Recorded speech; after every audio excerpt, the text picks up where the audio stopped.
Hello students, so today we are going to talk about a very important topic, that is the packaging of DNA. किसकी बात करेंगे आज? Packaging of DNA की बात करेंगे. Now the question arises, why do I need to pack DNA? DNA को pack करने की क्या जरूरत है? डीएनए को पैक करने की क्या जरूरत है? Because the reason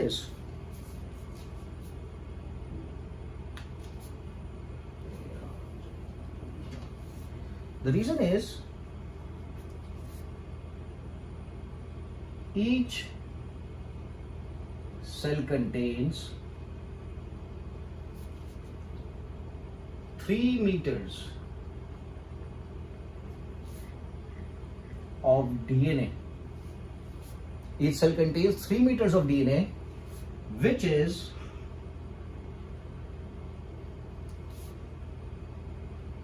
enclosed in a nucleus. Which is enclosed in the nucleus, जिसका डायमीटर कितना है? So diameter is 6 micrometre. So आप समझो कि 3 मीटर लंबा डीएनए जो है, 3 metre long DNA, okay, that DNA is enclosed in a nucleus, जिसका डायमीटर कितना है? जिसका डायमीटर है सिर्फ 6 micrometre. Diameter is only 6 micrometre. तो 3 मीटर लेंथ वाले डीएनए को अगर मेरे को न्यूक्लियस में डालना है जिसका डायमीटर सिर्फ 6 माइक्रोमीटर है, तो बट ऑब्वियसली मुझे डीएनए को क्या करना पड़ेगा? I need to compress it, I need to condense it, okay, I need to fold it and then put it into a nucleus. क्योंकि बिना फोल्डिंग के, बिना कॉइलिंग के, देयर इज नो पॉसिबिलिटी कि I can put that DNA inside the nucleus. समझ में आ रहा है? So what I need to be doing is I need to be, let's say, folding the DNA और कंप्रेसिंग द डीएनए और coiling the DNA, or I can also use the term condensing the DNA. ठीक है? अगर आप एक bag है आपके पास और बैग में आप चीजों को रख रहे हो और बैग काफी छोटा है, ठीक है, और आपके पास जो सामान अंदर रखना है बैग के वो काफी ज्यादा, तो आप क्या करोगे? आप बैग के अंदर चीजों को ठूस दोगे. ठीक है? सो यहां पे अगर मुझे न्यूक्लियस के अंदर डीएनए को डालना है, 3 मीटर लंबा डीएनए, तो मुझे क्या करना पड़ेगा? उसको ठूसना पड़ेगा अंदर. I need to fold it, coil it and compress it and put it into the nucleus. ठीक है? So that is the reason the packaging is required. मुझे न्यूक्लियस को अच्छे से पैक करना पड़ेगा क्योंकि मैं उसको न्यूक्लियस में डालना चाहता हूं. 3 मीटर लंबे डीएनए को मैं न्यूक्लियस में डालना चाहता हूं, इसलिए मुझे उसको क्या करना पड़ेगा? पैक करना पड़ेगा, कंप्रेस करना पड़ेगा, okay, so that it can be inside the nucleus. ठीक है? तो ये जो पैकेजिंग का काम है, डीएनए की जो पैकेजिंग का काम है, उसमें जो सबसे इंपॉर्टेंट कंपोनेंट है वो है प्रोटीन्स. क्या है? Protein. So we have 2 categories of proteins that are very helpful in the packaging of DNA. ठीक है? सो मैं लिख देता हूं नाम. I hope the idea is clear. 3 meter long DNA is to be placed inside the nucleus, which is only the diameter of 6 micrometers. तो किस तरीके से डालेंगे? तो पैक करके डालेंगे, कंडेंस करके डालेंगे, फोल्ड करके डालेंगे, कंप्रेस करके डालेंगे. ठीक है? सो किसकी मदद से पैकेजिंग होगी? तो यहां पे जो पैकेजिंग में हेल्पफुल है, those are proteins. Those are proteins and the name of the proteins are, one of the protein is histone protein, another protein is non-histone chromosome. Non-histone chromosome proteins, ठीक है, which is termed as NHC, which are termed as NHC. ठीक है? अभी non histone proteins की अगर बात करते हैं या फिर हिस्टोन प्रोटीन्स की अगर बात करते हैं, तो histone proteins are positively charged. They are positively charged, they are basic and they are positively charged and they have a positive charge. जो नॉन हिस्टोन प्रोटीन्स होते हैं, they are acidic and they are negatively charged. They are acidic and they are negatively charged. And they have a low molecular weight. They have low molecular weight. While the non-histone chromosome, they have high molecular weight. They have high molecular weight. ठीक है. इन proteins में अगर मैं amino acids की बात करूं, so the histone proteins are rich in,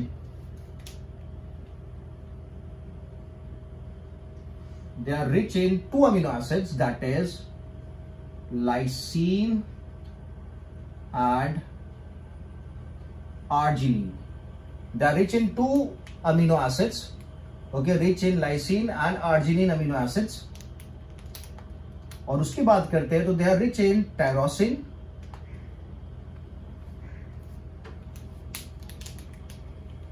they are rich in tyrosine amino acid and tryptophan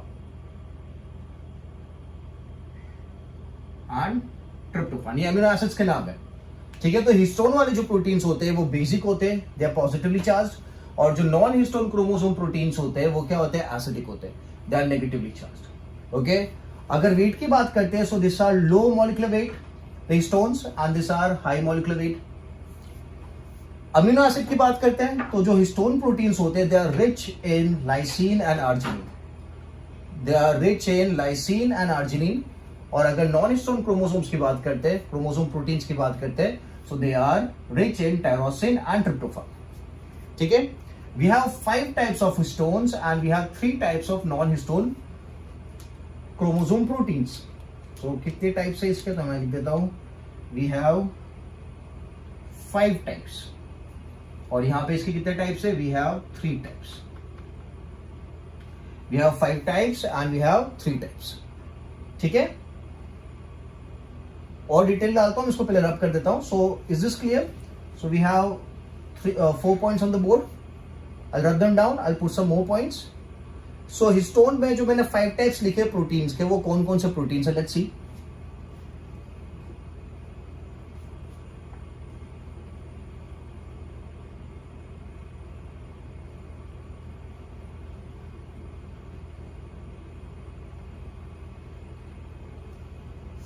So the 5 types of histones are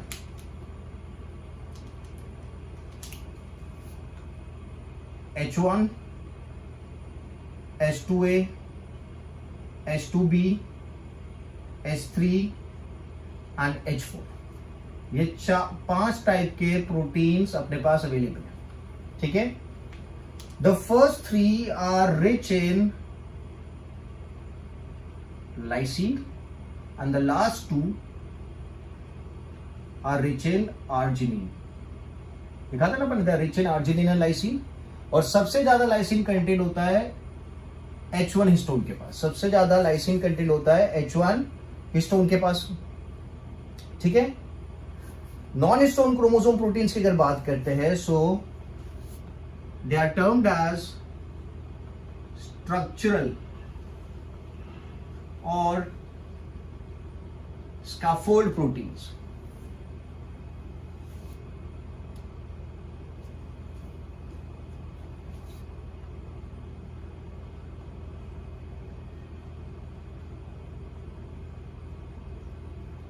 Structural or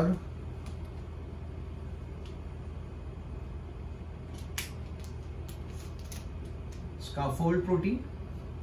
They help in folding of DNA. DNA को जो folding करने का काम होता है, that is done by the structure of the scaffold proteins. They help in folding of DNA. They help in folding of DNA. Then we have enzyme proteins or the enzymatic proteins. So this is one category. Another category is enzymatic proteins. Another category is enzymatic proteins. Okay, जिसके example मैं लेता हूं DNAP, that is DNA polymerase. DNAP, that is DNA polymerase. DNA stands for DNA polymerase, which would help in the formation of DNA. And then we have RNAP. This is an enzyme. दोनों enzymes हैं. DNAP is DNA polymerase, RNAP is RNA polymerase, which would help in the formation of RNA. ठीक है? And the last category is regulatory proteins. Okay, so we have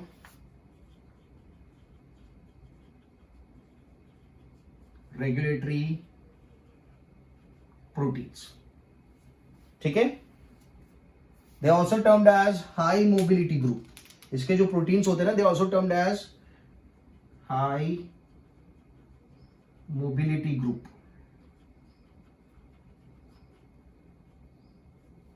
Okay, मतलब they would be helping in the process of, they help in the process of gene expression. They help in the process of gene expression. Clear है? Simple and easy. So non-histone, इसको मैं लिख देता हूं, non-histone chromosomal protein. ठीक है? Non-histone chromosomal proteins, NHC. ठीक है? तो यहां पे 3 categories we have: structure or the scaffold proteins, enzymatic and regulatory proteins. The regulatory proteins help in the gene expression. ठीक है? तो ये types हो गए. अब आपको ये पता होना चाहिए कि डीएनए का मेन काम क्या है. ओके, सो पॉज करो वीडियो, पॉइंट्स को कॉपी करो, फिर अपन बात करते हैं कि ये प्रोटीन्स किस तरीके से हेल्प करने वाले हैं.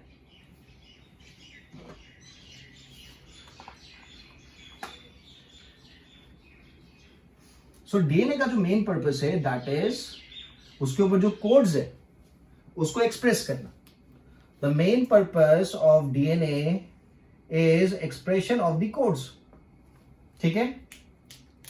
इसके ऊपर जो जीन्स है उनको एक्सप्रेस करना, और वो जीन से क्या बनेगा? This genes would help in the formation of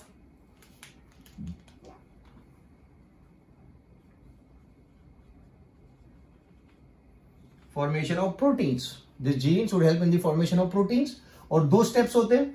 जो पहला स्टेप होता है that is transcription. The first step is transcription, and the second step is translation, and the end product is going to be proteins. ठीक है? जो genetic material होता है, जो डीएनए होता है, that carries a gene, it carries a genetic code,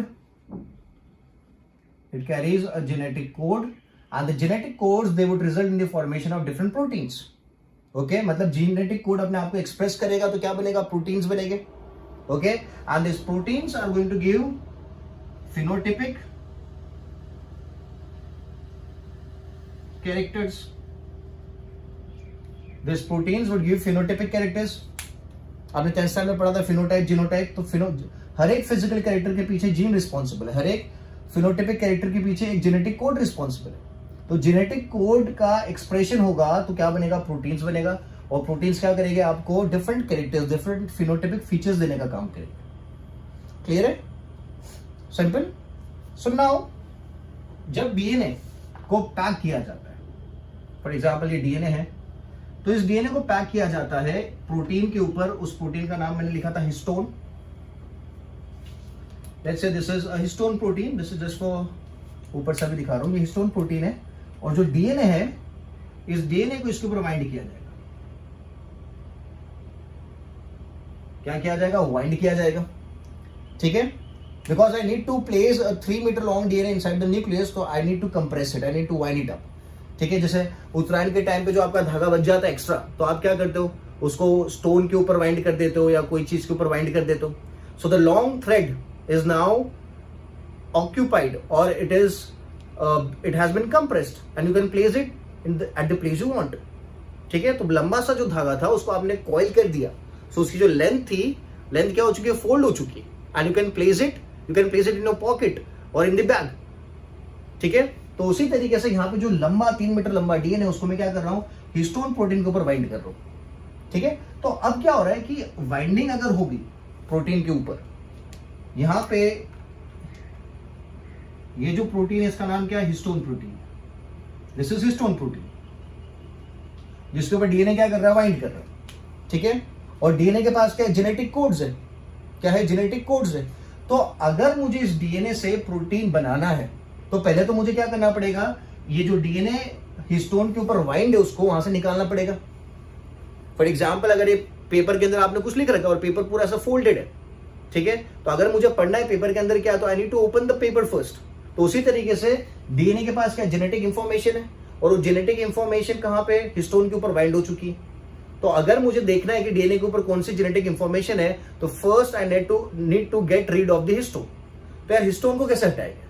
तो अब क्या होता है, जो रेगुलेटरी प्रोटीन्स थे जो अपन ने बात करी थी, रेगुलेटरी प्रोटीन्स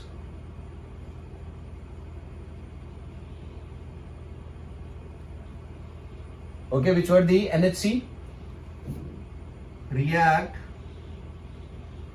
with histone.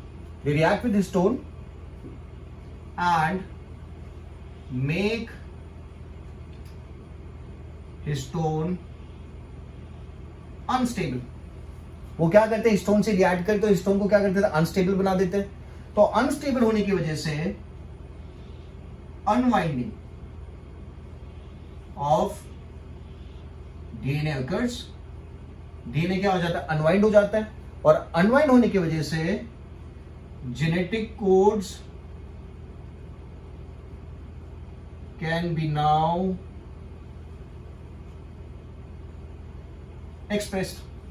समझ में आ गया? तो हिस्टोन क्या कर रहा था, आपके डीएनए को पकड़ के रख रहा था, पर जो आपके रेगुलेटरी प्रोटीन्स थे, जो रेगुलेटरी प्रोटीन्स है, ये रेगुलेटरी प्रोटीन्स ने क्या किया, हिस्टोन को अनस्टेबल बना दिया। ठीक है, तो हिस्टोन जब अनस्टेबल बन गया तो उसने क्या किया, डीएनए को जो पकड़ के रखा था, डीएनए को छोड़ दिया। अब जब डीएनए अनवाइंड हो गया, अनवाइंडिंग ऑफ डीएनए अकर्स, जिसकी वजह से जो जेनेटिक कोड्स थे डीएनए के ऊपर नाउ कैन बी एक्सप्रेस, मतलब इन जेनेटिक कोड सब क्या बना सकते हैं, प्रोटीन्स बना सकते हैं। तो इन शॉर्ट आप ये बोल सकते हो, रेगुलेटरी प्रोटीन्स क्या कर रहे हैं, प्रोटीन बनाने में हेल्प कर रहे हैं, helping in the process of making proteins. और हिस्टोन्स क्या कर रहे हैं, वो प्रोटीन बनाने के प्रोसेस को रोक के रख रहे हैं, क्योंकि जब तक हिस्टोन अटैच है डीएनए के साथ तब तक कोड्स पता नहीं चलेंगे, और अगर कोड्स पता नहीं चलेंगे तो आपका प्रोटीन का फॉर्मेशन नहीं हो पाएगा। ठीक है, तो जो हिस्टोन्स है, जो 5 टाइप मैंने बताए थे हिस्टोन्स के, उनको we can also term as the repressor proteins. They can also be termed as repressor proteins. कौन से repressor proteins है, histones, because they keep their DNA attached to themselves, और जब तक वो DNA के साथ अटैच रहेंगे the genetic codes cannot be copied.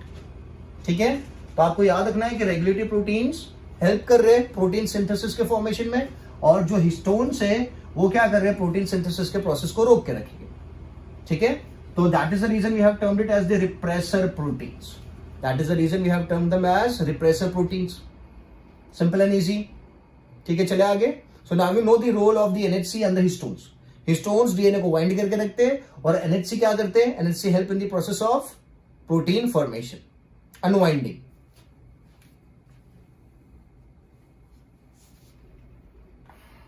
Okay, now अब मैंने जो यहां पे बोला हिस्टोन बनता है, histone proteins,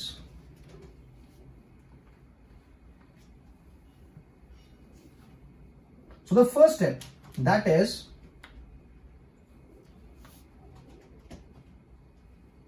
H2A, H2B, H3 and H4. Okay, H2A, H2B, H3 and H4, they are in multiples of 2. ये टोटल 18 नंबर्स होते हैं, 18 numbers, 2 H2A, 2 H2B, 2 H3, 2 H4. ठीक है, and they make this protein, ये जो पूरा स्ट्रक्चर बना, this is known as the octamer. This is known as the octamer, क्योंकि टोटल कितने हो गए, 8 प्रोटीन्स हो गए, 2 H2O, 2 H2B, 2 H3, 2 H4, total number is 8. So there is a octamer being formed. अब इस ऑक्टामर पे क्या होता है, डीएनए वाइंड करता है। ठीक है, तो जो डीएनए अपन ने बनाया था रेड में,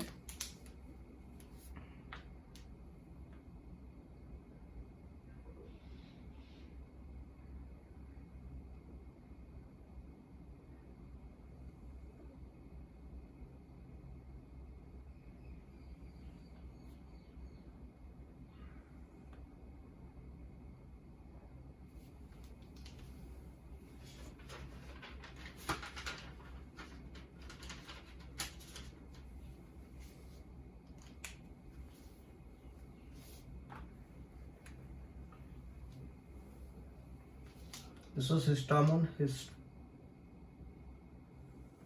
Okay, this is the octamer which is found by this proteins जिसके ऊपर DNA वाइंड है.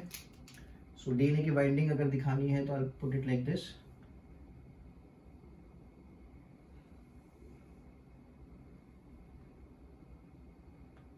और यहां से पीछे से वाइंड होके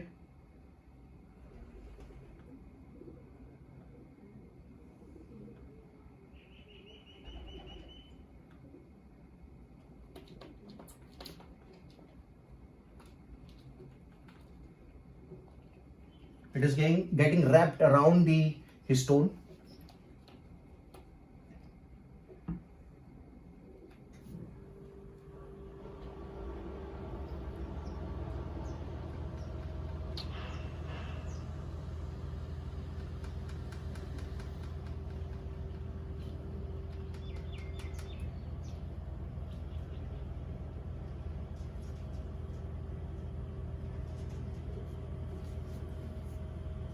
ठीक है. So this is the histone protein. ये पूरा जो स्ट्रक्चर है इसको अपन ने ऑक्टामर नाम दिया था. पूरा अगर स्ट्रक्चर की मैं बात करूं तो this is now termed as nucleosome. तो यहां पे अपन मेंशन कर देते हैं histone proteins plus DNA all together it is known as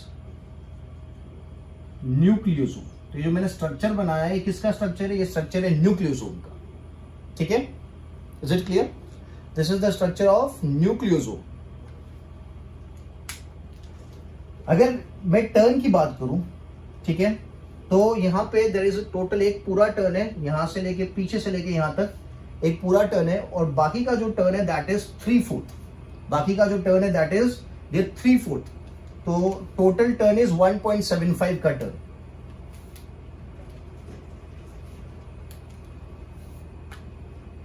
one turn, one full turn लिख देता हूं. One full turn, one full turn है. और दूसरा जो टर्न है दैट इज 3/4 टर्न. 3/4 टर्न है. ओके, ये पूरा एक टर्न हुआ पीछे से लेके यहां तक, और ये जो है वो आधा आधा टर्न हुआ. ठीक है, सो 1 + 3/4 तो कितना हो गया? 1.75 का टर्न हो गया. The turn is 1.75.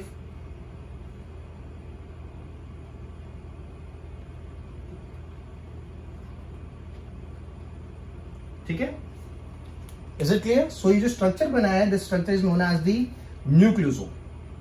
ठीक है, इस स्ट्रक्चर के अगर मैं डायमीटर की बात करता हूं, so the diameter is 11 nanometres. The diameter is 11 nanometres.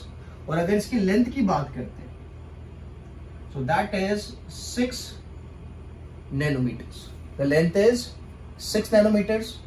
ठीक है, और जो डीएनए वाइंड है 1.75 का पूरा जो टर्न बना हुआ है उसके अंदर कितने नाइट्रोजन बेसिस है? तो अगर वो देखें nitrogen base pairs, so there are 200 nitrogen base pairs. 200 nitrogen base pairs है जितना डीएनए हिस्टोन के ऊपर वाइंड अप है. और कम से कम there is presence of 400 nucleotides. But obviously हो गया, अगर 200 नाइट्रोजन बेस पेयर्स है तो न्यूक्लियोटाइड कितने हो गए? 400 न्यूक्लियोटाइड हो गए. क्योंकि एक नाइट्रोजन बेस में 2 न्यूक्लियोटाइड होते हैं. तो अगर 200 नाइट्रोजन बेस पेयर्स है तो टोटल न्यूक्लियोटाइड काउंट कितना हो गया? 400 हो गया. ठीक है, तो न्यूक्लियोसोम का डायमीटर कितना है? तो 11 नैनोमीटर का डायमीटर है, 6 नैनोमीटर की लेंथ है. ठीक है, 200 नाइट्रोजन बेसिस है और 400 न्यूक्लियोटाइड्स. Simple and easy. ठीक है, तो ये एक स्ट्रक्चर बना. इसको और देखते हैं आगे. बट यहां पे जो प्रोटीन्स पार्टिसिपेट कर रहे थे, कौन कौन से प्रोटीन्स थे? तो यहां पे मैं खाली बना देता हूं. 2H2O है, 2H2B है, फिर क्या है? 2 H3 है, 2 H4 है। ये 8 प्रोटीन से बन रहा है ऑक्टामर। ये पूरा जो है ऑक्टामर बन रहा है। 1 2 3 4 5 6 7 8 ऑक्टामर बन गया। ठीक है, तो एक प्रोटीन आपका बाकी दैट इज H1। H1 का काम क्या होता है कि ये जो दो एंड्स है डीएनए के, ये दोनों एंड्स को क्लिप करके रखना, क्योंकि अगर ये दोनों एंड्स क्लिप्ड नहीं है तो अनवाइंडिंग खुल सकती है, अनवाइंडिंग खुल भी सकती है ना, तो ये क्लिप करके रखेगा। तो मैं रब करता हूं यहां पे ये डिटेल्स को।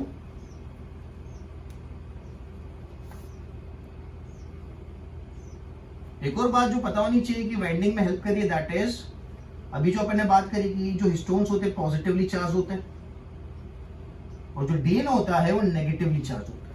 क्या होता है? नेगेटिवली चार्ज होता है। ठीक है, तो ये जो एंड्स है डीएनए के, उसको क्लिप करके रखा जाएगा। So I clip it.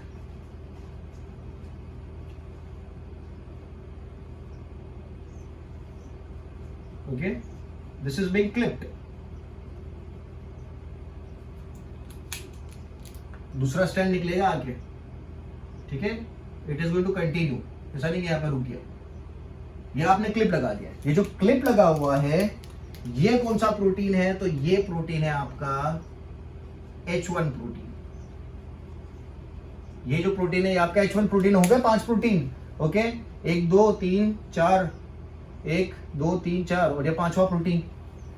ठीक है, so H1 protein which was rich in lysine, उसका काम क्या होता है? To clip the ends of DNA. तो मैं clips the ends of DNA. It clips the ends of DNA. कौन? The H1 protein. ठीक है, सिंपल एंड इजी। तो ये स्ट्रक्चर जो बन गया, this is what? This is nucleosome. So DNA को जब आपने हिस्टोन पे बाइंड किया तो क्या बना? न्यूक्लियोसोम बना। तो अपने पास वो 3 मीटर लंबा डीएनए, तो काफी सारे न्यूक्लियोसोम का फॉर्मेशन होने वाला है। और जब काफी सारे न्यूक्लियोसोम का फॉर्मेशन होगा तो it would look like a Beed on string structure. It would look like a Beed on string structure. तो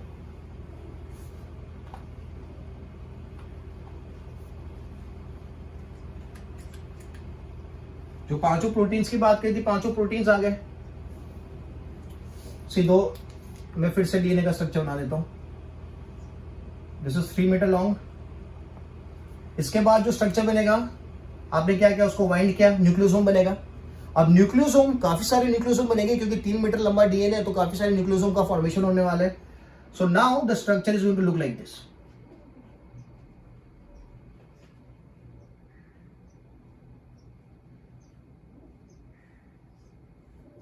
ये सब क्या है? This are nucleosome. जो मैं दिखा रहा हूं ये क्या है? This are all nucleosome. ठीक है, so first we have DNA, then DNA forms nucleotide, जो मैंने अभी दिखाया था उसको यहां दिखा देते हैं। I simply put it down. चलो मैं लिख देता हूं, खाली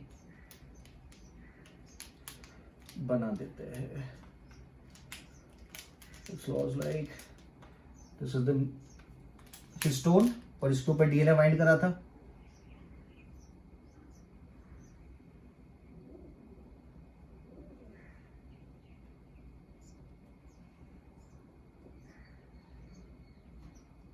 ठीक है, तो ये आ गया nucleotide. I am sorry, this is nucleosome.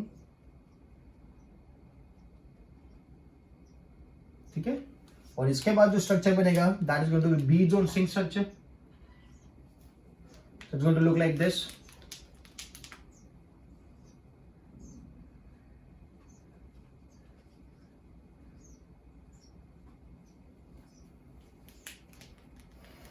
So this is DNA. DNA के बाद बनेगा न्यूक्लियोसोम और न्यूक्लियोसोम के बाद बनेगा ये जो स्ट्रक्चर है, this is termed as nucleosome fibre. This is known as nucleosome fibre. ठीक है। इसके डायमीटर की अगर मैं बात करूं तो इसका डायमीटर भी रहेगा 11 नैनोमीटर्स। इसका डायमीटर कितना था? इसका डायमीटर था 2 नैनोमीटर्स। प्रीवियस लेक्चर में आपने देखा था 20 angstrom. This is 11 nanometre as well. ठीक है।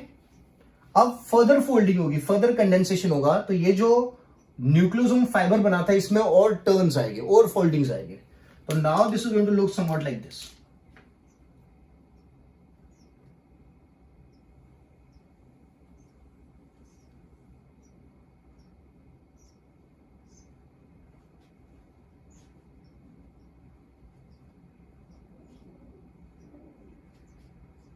It has been further folded. इसके अगर डायमीटर की बात करते हैं तो diameter is 30 nanometres. The diameter of this structure is 30 nanometres and this structure is known as, this folded structure is known as solenoid. इसे सोलेनॉइड बोलते हैं या फिर क्रोमेटिन फाइबर कहा जाता है। So this is known as solenoid या फिर क्रोमेटिन फाइबर। सोलेनॉइड या फिर क्रोमेटिन फाइबर कहा जाता है। और डायमीटर की अगर मैं बात करता हूं so the diameter is 30 nanometres. Diameter is 30 nanometres and each turn, जो एक टर्न आपको दिख रहा है ना, हर एक टर्न में there would be presence of, each turn has 5 to 6 nucleosome. हर एक टर्न में 5 से 6 न्यूक्लियोसोम हो गए। ठीक है। So diameter is 30 nanometres and each turn would contain 5 to 6 nucleosome। कितने हैं यहाँ पे? 1 2 3 4 5 6 1 2 3 4 5 6 ओके 1 2 3 4 5। ठीक है। सो इस तरीके से 5 से 6 न्यूक्लियोसोम हो गए। ज्यादा जो स्ट्रक्चर था इसी का फोल्डेड वर्जन है सोलेनॉइड स्ट्रक्चर। इसका जो एक और नाम अपन को लिखना था that was beads on string structure. This is also known as the beads on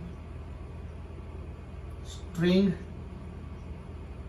structure. अगर हिंदी में बोले बीड्स ऑन स्ट्रिंग स्ट्रक्चर मतलब क्या, तो वो जो माला होती है ना, ओके, माला में जो बड़े बड़े मोती होते हैं और धागा होता है। सो बड़ा जो मोती है वो ये मोती मतलब ये न्यूक्लियोसोम हो गया और धागा इज द डीएनए।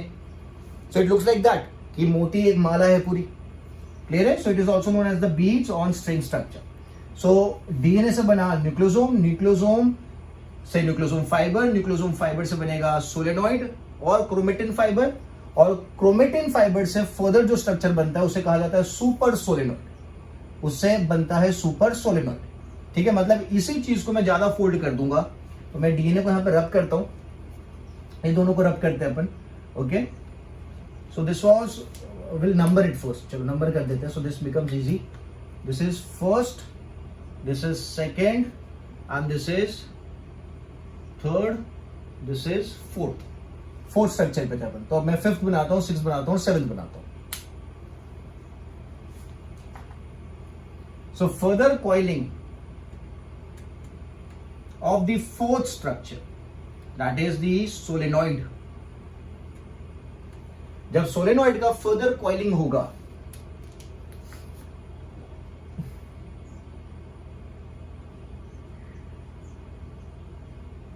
तो ये फर्दर कॉइलिंग हो रहा है। ठीक है। The same thing. अब यहां पे मैं बीड्स बनाता हूं, मैं न्यूक्लियोसोम को बनाऊंगा तो न्यूक्लियोसोम इधर आ जाएगा अंदर।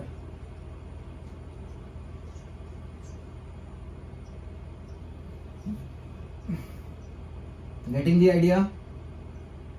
काफी सारे मैं नहीं बना सकता हूं। ठीक है। सो ये पूरा रेड वाले जो डॉट्स है वो सब क्या हो जाएंगे? न्यूक्लियोसोम हो जाएंगे। कितना रखता हूं मैं? क्या बोलेगी स्ट्रक्चर को? ये सोलेनॉइड स्ट्रक्चर का फर्दर कॉइल्ड वर्जन है या फिर फर्दर कॉम्प्लेक्स वर्जन है, फिफ्थ वाला. This is fifth. This is known as super solenoid. This is known as super solenoid कहा जाएगा इसे. This is super solenoid which is the complex version or the condensed version or the, ठीक है. इसके diameter की अगर बात करते हैं तो diameter is 300 nanometres. Diameter is 300 nanometres. ठीक है. अब ये जो फिफ्थ स्ट्रक्चर है सुपर सोलेनॉइड स्ट्रक्चर, इसमें फर्दर कॉइलिंग आएगी. इसमें फर्दर कॉइलिंग आएगी. We can also term this structure as chromatin.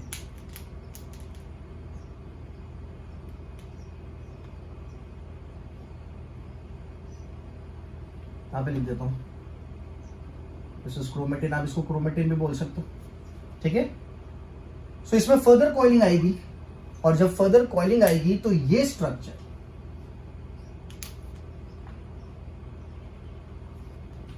Form करेगा इस तरीके का structure. It forms this structure. Okay. मतलब इसके अंदर क्या भरा हुआ है? इसके अंदर भरे हुए सब nucleosome, compactly pack. This is all compactly pack nucleosome.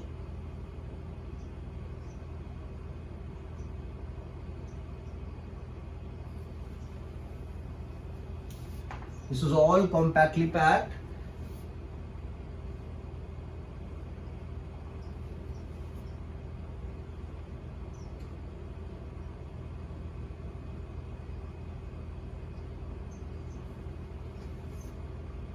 Nucleosome. ठीक है. तो ये अगर आप देखो तो मैंने क्या बना दिया, इस स्ट्रक्चर को कहा जाता है, दिस इज नोन एज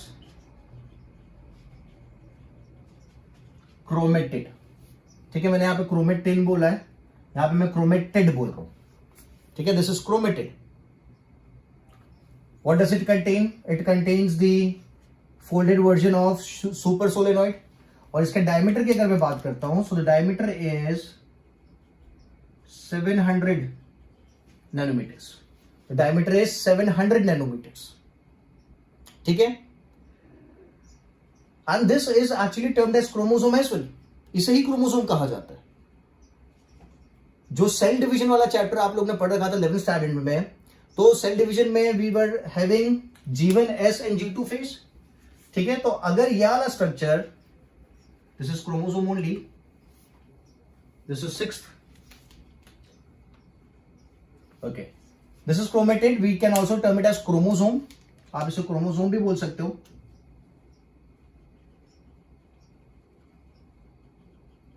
ठीक है. G1 वाले फेज में क्रोमोसोम इस तरीके से दिखता है और जब G2 फेज आता है, S फेज, G1 के बाद आता है S फेज, सिंथेसिस फेज. उस सिंथेसिस फेज में क्या होता है कि जो इसके आर्म्स है क्रोमोसोम के, ये जो पार्ट है, ये अपने आप को डुप्लीकेट कर लेता है. ये क्या कर लेता है? अपने आप को डुप्लीकेट करता है. ठीक है. सो जब डुप्लीकेट करेगा अपने आप को, so this is going to look like this.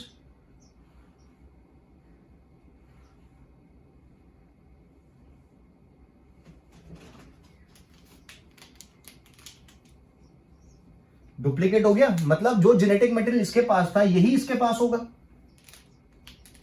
क्योंकि ये जो आर्म है इसने अपने आप को क्या कर रखा है? डुप्लीकेट करा है. It has been duplicated. आपके दिमाग में क्रोमोसोम की इमेज आई होगी, ये क्रोमोसोम है, हाँ ये भी क्रोमोसोम ही है. ठीक है. ये भी क्रोमोसोम ही है. This is chromosome.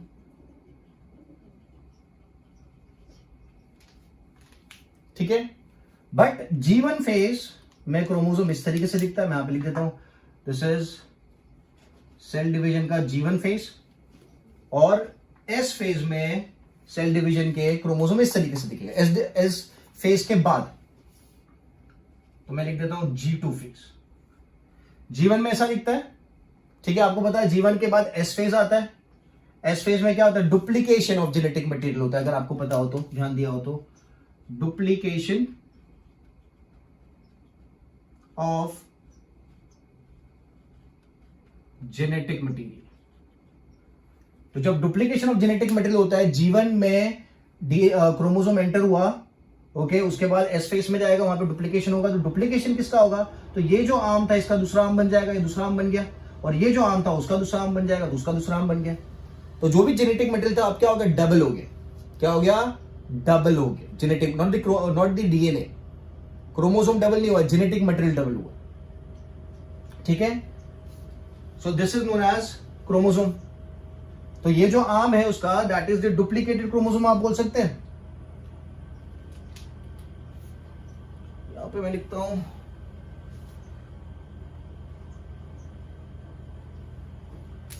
सो यहां पे will put it as chromosome with duplicated arm.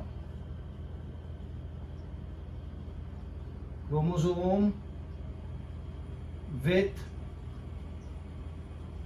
Duplicated arm. ठीक है, ये पूरा डुप्लीकेटेड आर्म आ गया।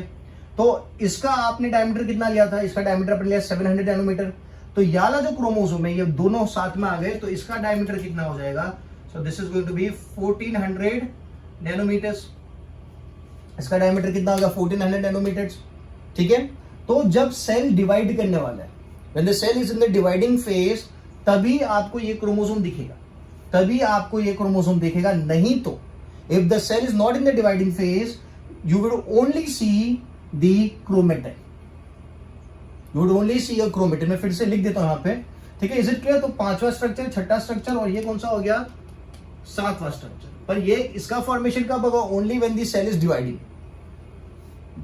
Only seen in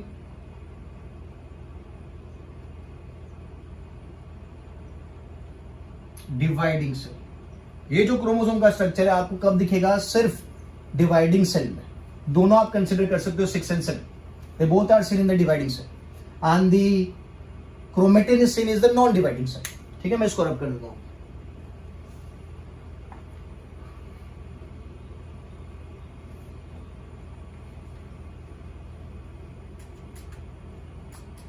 in a dividing cell,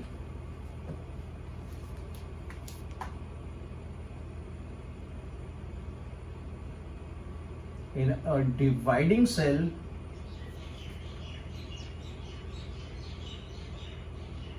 chromosome is observed. ठीक है, in a non dividing cell, non dividing मतलब जो डिवाइड नहीं कर रहा है, फिलहाल डिवाइड नहीं कर रहा है, okay. In a non dividing cell,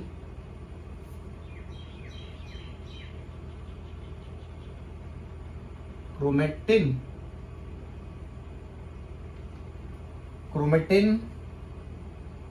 is observed। ठीक है, in a dividing cell chromosome is observed, in a dividing cell chromosome is observed, while in a non dividing cell only chromatin is observed. ठीक है, तो अगर आप कोई cell को microscope में देखते हो, ओके, इलेक्ट्रॉन माइक्रोस्कोप में, तो वो सेल डिवाइडिंग फेज में नहीं है, तो उसके अंदर आपको क्रोमेटिन देखने को मिलेगा। बट अगर आप सेल को देखते हो जो डिवाइडिंग प्रोसेस कर रहा है, तो उसमें आपको क्रोमोसोम देखने को मिलेगा। ठीक है, सिंपल एंड इजी। क्रोमोसोम का डायमीटर अपने 1400 नैनोमीटर्स लिया, और क्रोमेटिन का डायमीटर कितना लिया? 300 नैनोमीटर्स। फिर से मैं क्रोमोसोम बताता हूं यहां पे। ये सेंट्रोमियर है, आपको बताइए, मैं इसकी सब डिटेलिंग नहीं करूंगा अभी, खाली एक पॉइंट रिपीट करना था मुझे, ओके। इनको क्रोमेटिड्स कहा जाता है, ओके। एक ही क्रोमोसोम, अगर ये क्रोमोसोम स्प्लिट हो जाता है दो में, तो this is going to look like this. Cell division में स्प्लिट भी होता है, आपको पता है। सो ये दोनों जो है, इनको आप इंडिविजुअल तो क्रोमेटिड्स बोलते हो, but as they belong to the same chromosome, they are termed as sister chromatids, as they belong to the same chromosome,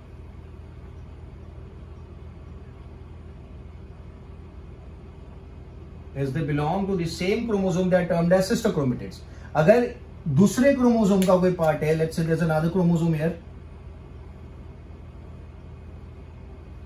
ठीक है, और उसको ब्रेक होने के बाद उसके क्रोमेटिड्स अलग हो गए, लेट्स से उसका एक क्रोमेटिड मैंने यहां पे रखा, तो एज दिस ये तीनों क्रोमेटिड तो है ना, बट ये दोनों क्रोमेटिड एक ही क्रोमोसोम के, बट ये वाला क्रोमेटिड दूसरे क्रोमोसोम का है, तो उस केस में ये दोनों क्रोमेटिड्स को क्या कहा जाएगा, this two chromatids are going to be termed as non sister, they are termed as non-sister chromatids because they do not belong to the same chromosome. अगर सेम क्रोमोसोम के क्रोमेटिड्स है तो आप सिस्टर क्रोमेटिड्स बोलोगे, और अगर दोनों chromatids अलग अलग क्रोमोसोम के तो आप बोलोगे नॉन सिस्टर क्रोमेटिड्स। ठीक है, same chromosome is for this, same chromosome यहां लिख दो,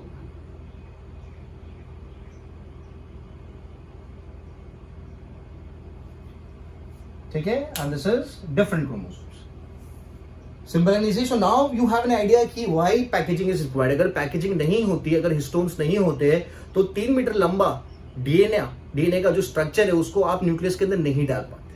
3 मीटर लंबा डीएनए का स्ट्रक्चर आप न्यूक्लियस में नहीं डाल पाते, इसलिए आपको पैकेजिंग करने की जरूरत पड़ती। क्लियर है? एक और बात मैं कर लेता हूं, जो अपन ने बात करी क्रोमेटिन की, सुपर सोलिनॉइड स्ट्रक्चर आप जिसको बोल रहे थे, तो क्रोमेटिन 2 टाइप के,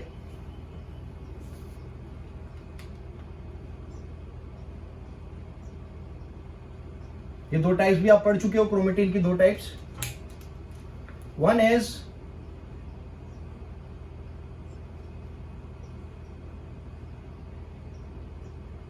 heterochromatin and another is euchromatin. So we have heterochromatin and we have euchromatin.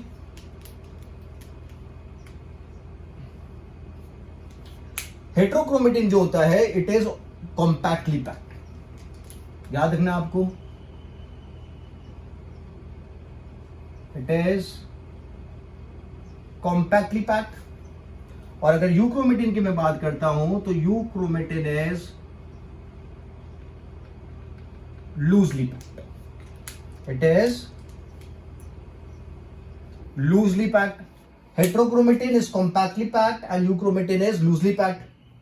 Okay, इसलिए जब इसे स्टेन करते हैं तो because it is compactly packed it stains darkly, it is darkly stained because it is compactly packed। और अगर इसकी बात करता हूं तो it is lightly stained, it is lightly stained because of being packed compactly, because of being packed compactly ये जो DNA होता है ये इनएक्टिव होता है, बिकॉज इतना ज्यादा कॉम्पैक्टली पैक है कि उसके ऊपर के जेनेटिक कोड्स को रीड नहीं कर सकते। The mechanism is not able to read the genetic codes which are present on the heterochromatin, तो वो जब उसको रीड ही नहीं कर पाता है तो उससे प्रोटीन का फॉर्मेशन नहीं हो पाता है। तो मैं यहां पे लिख देता हूं, जो जेनेटिक कोड्स कॉपी करने वाला प्रोसेस था that was known as transcription, तो मैं यहां पे मेंशन करता हूं, अच्छा मैं लिख देता हूं inactive, this DNA is inactive and as this is loosely packed, तो लूज होने की वजह से आप आराम से जेनेटिक इंफॉर्मेशन को कॉपी कर पाते हो। ठीक है, तो यहां पे मैं प्रोटीन की बात अगर मैं लिखूं, protein not formed, protein not formed, और यहां पे क्या लिखेंगे, प्रोटीन फॉर्म्ड। समझ में आ गया ना? Because this is compactly packed, genetic codes को रीड नहीं कर पाते, और कर नहीं पाते रीड, इसलिए प्रोटीन नहीं बन पाता है। इसलिए मैंने लिखा कि जो हेट्रोक्रोमेटिन है वो इनएक्टिव फॉर्म ऑफ डीएनए है। यूक्रोमेटिन जो लूजली पैक्ड है, ओके, उसको आप अच्छे से, उसके कोड्स को आप अच्छे से रीड कर पाओगे, और रीड कर पाओगे इसलिए मैंने लिखा it's an active DNA chromosome and it forms protein, it forms protein. तो यहां पे एक और टर्म में मेंशन कर देता हूं, ट्रांसक्रिप्शन, जो कोड्स कॉपी करने का काम उसे ट्रांसक्रिप्शन कहा जाता है, तो मैं लिख देता हूं ट्रांसक्रिप्शनली एक्टिव, ट्रांसक्रिप्शनली एक्टिव, और ये ट्रांसक्रिप्शनली इनएक्टिव है, इसका ट्रांसक्रिप्शन नहीं हो पाएगा। ठीक है। सो आज के लेक्चर में वी हैव टॉक्ड अबाउट कि किस तरीके से डीएनए को पैक करेंगे और पैक करके न्यूक्लियस के अंदर डाल देंगे। ठीक है, we have talked about different structures. We started with DNA, DNA के बाद बनाया न्यूक्लियोसोम, फिर बनाया न्यूक्लियोसोम फाइबर, फिर क्या बनाया, फिर बनाया सोलेनॉइड, फिर बनाया सुपर सोलेनॉइड, और सुपर सोलेनॉइड के बाद बनाया क्रोमेटिन, और क्रोमेटिन के बाद बनाया क्रोमोसोम। ठीक है, so this is very important to be remembered. Clear है? So in this lecture I will keep this much. In the next lecture, we'll move ahead and talk about the further detailings about the chapter. ठीक है, चलो bye bye.